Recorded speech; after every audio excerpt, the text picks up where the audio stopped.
The answer is it's no one's fault. It is a systems error. Oftentimes, the blame for rehospitalization is placed on the hospital of discharge, and punitive actions are taken by the Centers for Medicare Services through reduction of funding and mandating reporting of readmissions. However, just as inpatient care requires teamwork and collaboration, as recommended by the Institute of Medicine, outpatient care should be held to the same standards. But is it? The goal of this presentation will be to perform a root cause analysis and find possible methods to improve this problem. According to Ryan Gar et al. 2019, rushing is part of the problem with discharges because patients are preoccupied with getting home, and it often results in lack of adequate because of a lack of adequate transportation and fear of their ride leaving them behind, so they can't properly focus on their discharge information. It also, another problem I found is that it's also the lateness of discharges, because as I've noted, when I'm taking care of my patients in the hospital, at times I've discharged people as late as midnight, so because we're running low on beds.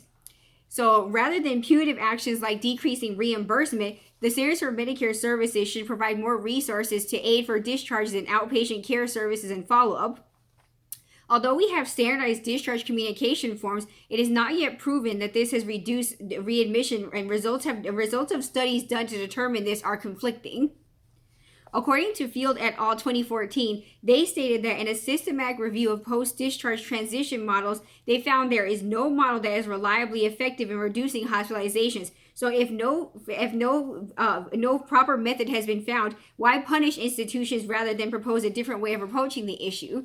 The reason why this issue is important to me is because it's something that I've been thinking about a lot when I'm taking care of my patients, because I've found myself to be quite unhappy with our discharge practices, where I feel like when we're doing the patient care throughout the patient's stay, we're so focused on getting them well, and we do a good job at that. But I feel like when the discharge period comes, we kind of drop the ball on that because we're in a hurry to get them out of the hospital, and we're not thinking about the fact that there's a lot of information that we're giving them that's new. So we need to help them figure out how to follow up the effective way so they don't end up getting readmitted in the hospital.